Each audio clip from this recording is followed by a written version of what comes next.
Is it possible nowadays to find a shoe below 150, 140, 130 euros that will be on par with some of the great all-rounders out there? Yes, it is, because I have it in my hands, and it's the Brooks Launch 11. Let me explain you everything about this shoe and why you should probably get it. Hey everyone, and welcome back on the channel. My name is Alex. In today's video, we have the review of the Brooks Launch 11, a 120 euro shoe that is really good. It's not perfect, but for that price point, it's providing you with so much. Let me explain you everything about it. But first things first, let's go into the specs. Let's check the weight together of this shoe. I have my scale right here and I'm weighing the shoe in front of your eyes. It's coming at 263 grams in my size US 11 EU45. Which for an all-rounder is really good. 35 millimeters of stack height in the heel, 8 millimeters drop for that 27 millimeters in the forefoot. We have a DNA Flash midsole on the shoe, Flash V2 if I'm not mistaken. 120 euros, like I said, releasing in the spring of 2025.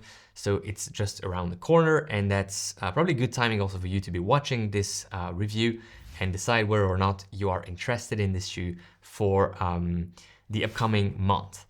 In terms of the upper, we have something fairly simple, but at 120 euros, you do not expect any fancy, crazy upper. It's a relatively, simple material. It has a bit of design pattern on top of it, which makes it a bit fancier than what it actually is. But it's comfortable. It's a Brooks shoe. The fit is good. The tongue has the right amount of padding. The heel cup is quite stout, providing you with a good lockdown. It's padded on the inside without anything too fancy. The tongue is semi-gusseted. The laces are not cheap, but not the best. They're just good, solid laces. And that's pretty much it. The fit is true to size. Like many Brooks shoes, and especially the Glycerin 22 that we reviewed on the channel a few days ago, the toe box shape is really pointy to some extent or rounded in a specific way, which makes this shoe a true to size fit. But I think the toe box might not work for some people specifically, so make sure you try the shoe. For most of you, you will just encounter a good amount of comfort in the fit of this shoe and it will be perfect for you. And for the rest, maybe try a shoe like the Glycerin Max or the regular Glycerin that might address this specific design here in this shoe. Looking at the midsole, we have a DNA Flash, I believe Flash V2, but you might correct me on this. 35 millimeters of it in the heel, 27 in the forefoot. There is no stiffening element in the shoe, which makes it quite bendable. However, it is encapsulated by a good amount of Outsole rubber, making it quite snappy. So if I, press and release, you will see that this shoe has quite some zestiness and springiness in it, which goes directly into how it rides and how it interacts with the runner. It reminds me a lot of the Hyperion Tempo, good old Hyperion Tempo of 2019. Plateless shoe with a dynamic, supercritical foam, which has that high amount of snappiness, especially here in the forefoot.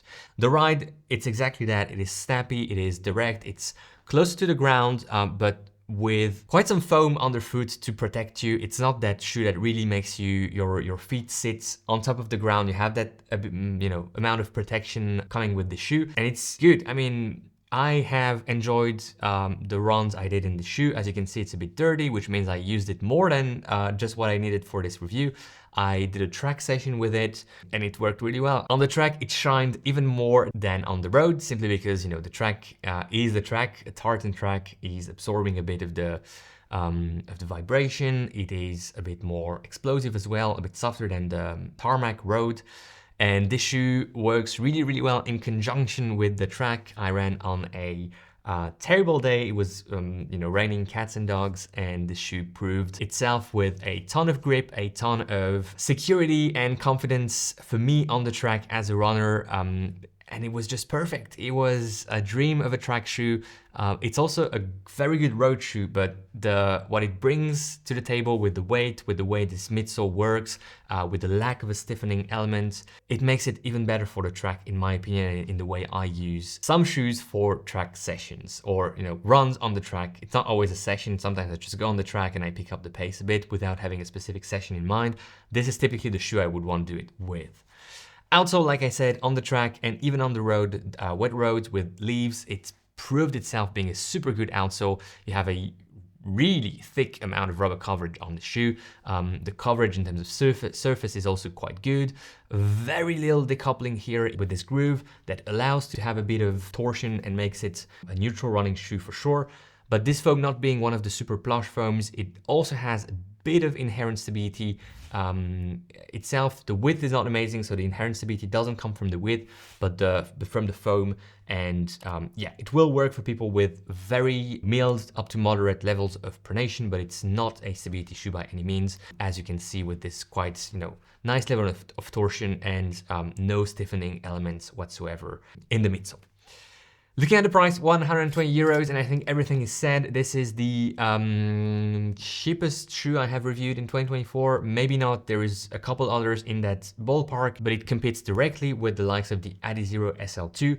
We could even have a matchup, a battle against the Adizero SL2 simply because the two shoes are in the same ballpark. They do pretty much the same, and they are coming at a very similar price point. The Adizero SL2 being, I believe, 10 euros more expensive.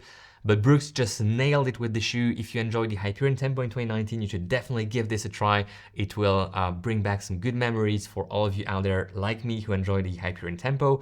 If you haven't, and if you're looking for an amazing value for money, get this shoe whenever it comes out in the spring.